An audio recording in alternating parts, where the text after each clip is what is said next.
Welcome to the Growing Athletes Podcast. I'm your host, Amy Suter. Join me on a journey to unlock potential, chase dreams, and lead authentically fulfilled lives. Together, we'll explore the powerful crossroads of sports, mindset, and personal growth.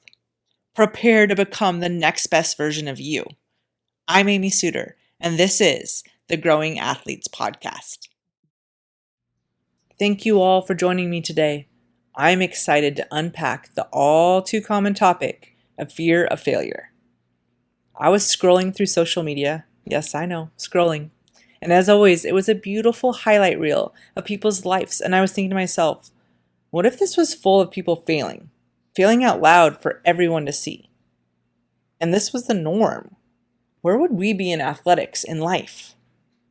What if highlight videos showed every failure before the actual highlight? And it was a persistence through failure that we were celebrating. What if the norm was growth instead of perfection, where we were always striving for our next level, and we knew the only way to unlock the next level was to fail? So, our goal was to fail fast, versus being perfect, looking perfect, acting perfect, pretending like we have it all together. Because all of us real humans here, we know perfection is a myth. See, the thing is, as humans, we are wired for our unconscious mind to keep us safe and comfortable, doing the things we've always done. Our nervous system's job is to keep us the same. It has no desire for change. Failure is not an option. Problem is, our unconscious mind doesn't think. Therefore, it has no idea what's good for us or what's bad for us. It doesn't know that we want to change, grow, move through failure, do things better than we did yesterday. Instead, our unconscious mind is just like a computer. It simply runs programs. It runs the programs it's always run. Programs like keeping our heart beating, our lungs breathing, digesting our food, walking, throwing, shooting. Even the emotional programs like feeling frustrated when someone calls us out, feeling joy when we're proud of our best friend. See, the thing with our unconscious mind is that it's running these programs automatically, below our consciousness, in the background of our minds, meaning our thinking cells are not aware. We have no idea when or why a program runs. It just does it all on its own. Think about it. You never have to think, beat, heart, beat. Breathe, lungs, breathe. Feel mad now. Someone said something mean to you. No, these programs just start running all on their own. Yes, we have some responsibility in this, as most of these programs were created by us from our environment, our culture, parents, coaches, teachers, friends, even from our repeated thoughts and actions, so on and so forth. The reason I'm telling you all of this is because this unconscious mind that I speak of is responsible for 95% of our emotions and behaviors.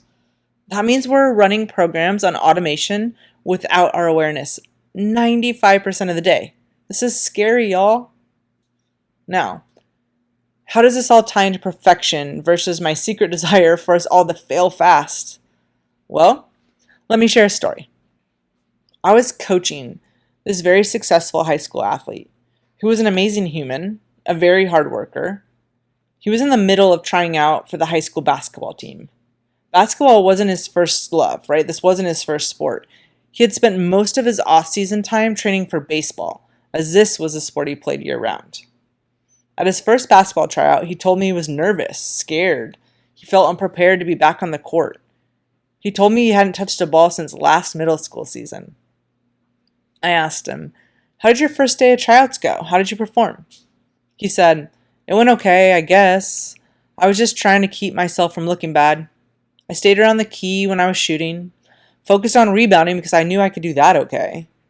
I stayed on the right side of the hoop for lands because I looked like an idiot trying to use my left hand. I didn't have to dribble too much, which was good, so yeah, I guess it went okay. I didn't embarrass myself." Clearly, he was doing everything in his power to keep himself from failing, without even consciously on purpose knowing it. He was striving to look like he knew what he was doing, as this was more important to be seen as being good than it was to get better, to grow, change. Now, like we learned earlier, this is his unconscious mind trying to protect him from change. Remember, our unconscious mind's job is to run the programs, both physical and emotional, to keep us in our comfort zone, to keep us doing the things we've always done. And this is exactly what he was doing at tryouts, avoiding failure. And the most important lesson for us here is he wasn't doing it on purpose. Obviously, he wanted to make the basketball team and get better that day, and his unconscious mind was doing its job to keep him safe, comfortable, and exactly the same. The thing with sports are, in the end, it's the kid who can perform that earns the spot. And in order to perform, we must grow and get better, not live in our comfort zone and avoid this failure. I challenged him. I challenged him to have faith over fear, put forth his best effort with a good attitude, and to fail fast. Get outside his comfort zone. Make mistakes going 100%. Take those left-handed lay-ins. What I also told him, and what I want to tell everyone listening, is that when we do this, when we purposely live outside this comfort zone, our unconscious mind will panic, and in will come the excuses as to why this isn't good, why this won't work, why Amy is crazy for telling you this. And no, when this happens, it is just your unconscious mind doing its job.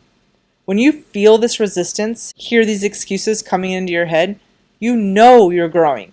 Celebrate this. You are getting better, and soon enough, this will become your new normal. And being comfortable, being uncomfortable is a program that will serve you for a lifetime. Now, I'm sure the next day, when he went to tryouts, he had a beautiful intent of putting forth 100% effort with a good attitude and looked to fail fast so that he could learn as much as he possibly could that day. And I'm also sure that the moment he put that intention into action, he felt all the emotions and heard all the icky thoughts. You will never make this team playing like this. This coach is really going to think you suck. I'm sure his unconscious mind, through his thoughts and emotions, was doing everything in its power to get him back to feeling failure was bad and make him quit this new approach. That power right there that our unconscious mind holds serves us beautifully when its job is to keep a heart beating no matter what, and is also the reason why so many of us fall victim to fear of failure. We haven't been taught this. We haven't been taught that this resistance is normal for change to occur. So far too often, we choose to avoid failure at all costs because the resistance we feel and hear in our thoughts scares us. And now you know. Failure is indeed the way forward, and you will absolutely feel resistance for a bit, and it will be worth it. Look at all the successful athletes and people. They are masters at dealing with failure and always looking to fail fast. This is a requirement of growth. Now get out there and fail fast. Tell your unconscious mind it's okay. Being uncomfortable is exactly where we need to be to reach all our goals. The longer we avoid failure, the longer we put off our success. I hope this was helpful for you, the athlete, or with the athlete you are supporting. Now let's get out there and start failing fast. Growth is always right around the corner. I am so grateful you chose to spend your time here with me today. Thank you. To learn more about growing athletes and to get access to today's show notes, visit me at amysuter.com. Always remember, both you and your athletes have everything you need inside of you to achieve anything you set your minds to. So go out there and pursue those dreams relentlessly. And keep in perspective, it's who you become on this journey that really matters, as our dreams will always expand at the exact same rate as our personal growth. I love you all, and I will talk to you next week.